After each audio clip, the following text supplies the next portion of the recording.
Hello guys, இன்னையோட எபிசோடில் குட்டி காவேரியை கண்டுபிடிச்சிட்டாங்களா? குட்டி காவேரியை கடத்தினது யார், எதனால் அவங்க கடத்தினாங்க எல்லாத்தையும் நம்ம பார்க்க போகிறோம். அதுக்கு முன்னாடி இன்றைக்கி எபிசோடில் என்ன ஆச்சுன்னு பார்க்கலாம். இன்றைக்கி விஜய் தேடி போகிறாரு. பாப்பாவை தேடி போகும்போது ராகவ் தான் கடத்தி வச்சுருக்காருன்னு தெரிஞ்ச உடனே ராகவ் கிட்ட கண்டுபிடிச்சிட்டு விஜயும் காவேரி எல்லோரும் போகிறாங்க. அங்கே போனவுடனே விஜய் பார்த்த உடனே ராகவ் வேகமாக ஓடி போய் காருக்குள்ளே போகலான்னு கிளம்புறாரு. உடனே வேகமாக விஜய் ஓடி போய் அவரை பிடிச்சிட்டு 2 பேருக்கும் சண்டை பயங்கரமாக நடக்குது. நடக்கும்போதே காவேரி பாப்பா எங்கேன்னு ஓடி போய் கார்லலாம் தேடி பார்க்குறா. ஒவ்வொரு டோரை ஓப்பன் பண்ணி பார்க்குறா. அதில் குட்டி காவேரி உள்ள காருக்குள்ளே இருக்கும்போது மிஸ்ன்னு கூப்பிட்டவுடனே அவங்க தூக்கிட்டு மிஸ் என்னை விட்டு போக மாட்டீங்கல்ல அப்படின்னு குட்டி காவேரி கேட்குறா. உடனே அதுக்கு நான் உன்னை விட்டு போக மாட்டேம்மா அப்படின்னு சொல்லிட்டு பிடிச்சி வச்சுக்கிறா காவேரி. அதுக்கப்புறம் இங்கே சண்டை நடந்துகிட்டே இருக்கும்போது ராக வேகமாக ஓடுறாரு. அப்போ ஆப்போசிட்டில் வந்த லாரியில் மோதிட்டு அவருக்கு ஆக்சிடெண்ட் ஆகிடுது. அந்த ஸ்பாட்லேயே அவருக்கு மயக்கம் மட்டும் விழுந்துடுறாரு. உடனே விஜய் போலீஸ்க்கு ஃபோன் பண்ணுறாங்க. உடனே போலீஸும் அந்த இடத்துக்கு வந்துடுறாங்க. அவர் என்கொயரி பண்ணுறாங்க.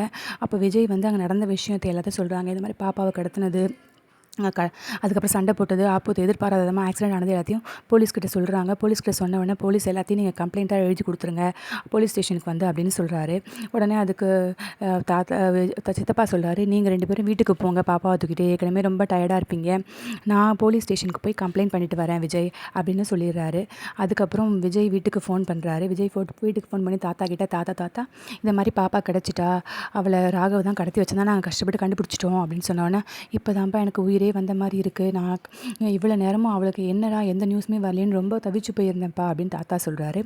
அதுக்கப்புறம் காவேரியும் அவங்க வீட்டுக்கு ஃபோன் பண்ணுறாங்க. அவங்க அம்மாவுக்கு ஃபோன் பண்ணிவிட்டு, அம்மா இந்த மாதிரி அம்மு கிடச்சிட்டாம்மா அப்படின்னு சொன்னோடனே, அப்படியாம்மா எங்கேம்மா இருந்தானே, ராகவ் தாம்மா இந்த மாதிரி எடுத்துகிட்டு போயிருந்தான், அவன் தாம்மா கடத்திட்டு போயிருக்கான், நம்ம வீட்டுக்கு தான் அவ்வளோ துரோகம் பண்ணான், நம்ம வீட்டுக்கு தான் அவ்வளோ கஷ்டம் கொடுத்தாங்க, அதே மாதிரி தாம்மா விஜய் ஃபேமிலிக்கும் ரொம்ப கஷ்டப்படுத்துகிறான், அவன் ஒய்ஃப் இல்லாமல் இருக்கிறதுக்கு காரணம் கூட ராகவ் தான் அப்படின்னு சொல்கிறாங்க எல்லாத்தையுமே.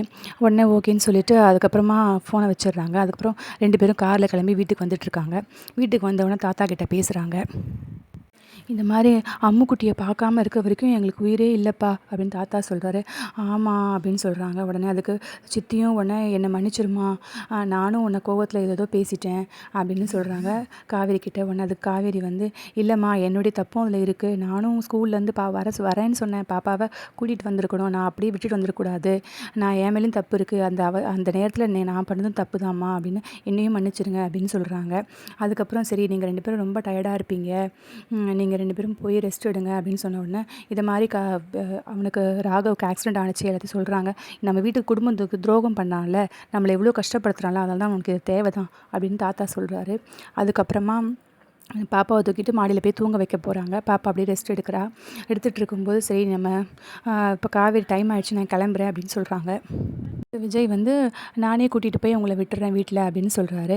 உடனே இல்லை, நீங்கள் காலையிலேருந்து நீங்களே பாப்பாவை தேடி ரொம்ப டயர்டாக இருப்பீங்க, கொஞ்சம் நேரம் நீங்கள் பாப்பா கூட இருங்க அப்படின்னு காவேரி சொல்கிறா. உடனே அதுக்கு விஜய் இல்லை இந்த நைட்டில் நீங்கள் எப்படி போவீங்க அப்படின்னு சொல்கிறாங்க. உடனே அதுக்கு தாத்தா ஏன் நைட்டில் வீட்டுக்கு போகணும், இன்றைக்கி இங்கேயே ஸ்டே பண்ணிக்கோமா அப்படின்னு சொன்ன உடனே, இல்லை தாத்தா வீட்டில் அம்மா தனியாக இருப்பாங்க அப்படின்னு சொல்கிறாங்க காவேரி. உடனே அதுக்கு தாத்தா நீ வேணால் அம்மாவுக்கு ஃபோன் பண்ணி இன்ஃபார்ம் பண்ணிவிடுமா அப்படின்னு சொன்னோடனே, இந்த நேரத்தில் போவேணாமா அப்படின்னு சொல்கிறாங்க. உடனே காவேரிக்கு என்ன பண்ணுறது தெரியல, அவங்க ரொம்ப ரிக்வஸ்ட் பண்ணுறதுனால என்ன பண்ணுன்னு தெரியாமல் முழிக்கிறாங்க. சரி அம்மாவுக்கு ஃபோன் பண்ணலாம் அப்படின்னு சொல்லிட்டு அம்மாவுக்கு ஃபோன் பண்ணுறதுக்காக வராங்க. ஃபோன் பண்ண வரும்போது, அம்மா இந்த மாதிரி நான் விஜய் வீட்லேயே அவங்க வீட்டில் எல்லோரும் ரிக்வெஸ்ட் பண்ணுறாங்க, நான் இங்கேயே இருக்கிறேம்மா அப்படின்னு சொன்னோன்னே, சரிம்மா நீ இங்கேயே இரு அப்படின்னு சொல்கிறாங்க அவங்க அம்மா. சொல்லிட்டு வச்சிடுறாங்க. அதுக்கப்புறம் அங்கேருந்து எட்டி பார்த்துட்டே இருக்காரு விஜய். என்ன உங்கள் அம்மா கிட்ட பர்மிஷன் வாங்கிட்டீங்களா அப்படின்னு கேட்குறாங்க.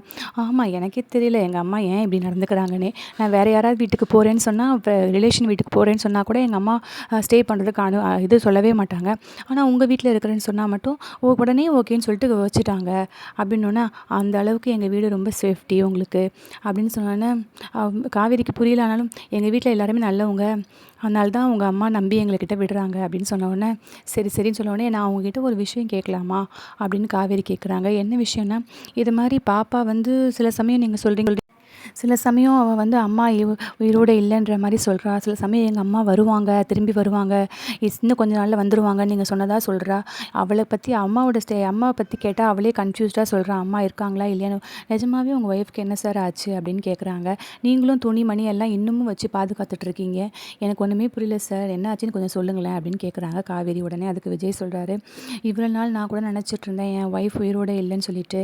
ஆனால் எனக்கே இப்போ தான் தெரிஞ்சிச்சு என் ஒய்ஃப் உயிரோடு இருக்காங்க அப்படின்னு சொன்னோன்னே, ஓ அப்படியா அப்படின்னு சொன்னோடனே, ரொம்ப குட் நியூஸ் சார் அப்படி நீங்கள் உடனே அப்போ போய் கூட்டிகிட்டு வந்துடலாம்ல சார் அப்படின்னு சொல்கிறாங்க காவேரி. உடனே அதுக்கு அது இல்லை இப்போ அப்படின்னு அது சொல்கிறாரு. உடனே அதுக்கு வந்து உங்கள் 2 பேருக்குள்ளே சண்டையா அப்படின்னு கேட்குறாங்க காவேரி. அதெல்லாம் இல்லை, கொஞ்சம் நாள் கழித்து அவளுக்கு சமாதானம் பண்ணி அவளை வர சொல்லணும் அப்படின்னு சொல்லிட்டு இருக்கும்போதே பாப்பா திடீர்னு அழுறா. பாப்பா திடீர்னு கத்துன உடனே 2 பேரும் மாடிக்கு ஓடி போகிறாங்க. ஓடி போனால் அங்கே பாப்பா கண்ணை மூடிக்கிட்டு என்னை விட்டுரு நான் எங்கள் அப்பா கிட்ட போகணுன்னு அழுது. உடனே விஜய் எவ்வளவோ சமாதானம் பண்ணி பார்க்குறாரு. கண்ணை திறம்மா, அப்பா இங்கே தான் இருக்கேன், நீ பயப்படாத, தைரியமாக இரு அப்படின்னு சொல்கிறாரு. ஆனாலும் பாப்பா கண்ணை திறக்காமல் பயந்துக்கிட்டே இருக்குது. உடனே அதுக்கு காவேரி நீங்கள் தள்ளுங்க நான் பார்க்குறேன்னு சொல்லிட்டு காவேரி கிட்டே போயிட்டு, பாப்பா கண்ணை திறம்மா, நாங்கள் எல்லாருமே இங்கே தான் இருக்கோம், நான் உங்கள் மிஸ் இருக்கேன், உங்கள் தாத்தா இருக்காங்க, உங்கள் பாட்டி இருக்காங்க அப்படின்னு எல்லாம் சொல்கிறாங்க. உடனே பாப்பா மெதுவாக கண்ணை திறந்து பார்த்துட்டு, மிஸ் நீங்கள் இங்கே தான் இருக்கீங்களா, என்னை விட்டு போயிடாதீங்க மிஸ் அப்படின்னு சொல்லுது. உடனே நான் உன்னை விட்டு எங்கேயும் போக மாட்டேம்மா, உன் கூட தான் இருப்பேன் அப்படின்னு சொல்கிறாங்க காவேரி டீச்சர். நான் உங்கள் மடியிலேயே படுத்துக்கவா அப்படின்னு குட்டி அம்மு சொல்கிறா. உடனே நீ படுத்துக்கோமா அப்படின்னு சொல்கிறாங்க. உடனே விஜய் எல்லாம் நிற்கிறாங்க. அவங்க நீங்களாம் போங்க, நான் பாப்பாவை நான் பார்த்துக்கிறேன் அப்படின்னு காவேரி சொல்கிறாங்க. இல்லை நாங்களும் இங்கேயே இருக்கிறோம் அப்படின்னு விஜய் சொல்கிறாரு. இல்லை நீங்கள் போங்க, நான் பாப்பா பார்த்துக்கிறேன்னு சொன்னோன்னே எல்லோரும் போயிடுறாங்க. அங்கேருந்து படுத்து அப்படியே யோசனை பண்ணிக்கிட்டே இருக்கா. அதோட இந்த எபிசோடு முடிஞ்சிச்சு. இதுக்கப்புறம் காவேரியும் விஜயும் எப்படி சேருவாங்கன்றதை நம்ம பொறுத்து தான் பார்க்கணும். இந்த எபிசோடில் உங்களுக்கு பிடிச்சிருந்த கண்டென்ட் என்னென்னு நீங்கள் கீழே கமெண்ட் செக்ஷனில் கமெண்ட் பண்ணுங்கள். இந்த எபிசோடு உங்களுக்கு பிடிச்சிருந்தா ஒரு லைக் பண்ணுங்கள். தொடர்ந்து வீடியோ பார்க்க சேனலை சப்ஸ்கிரைப் பண்ணுங்கள்.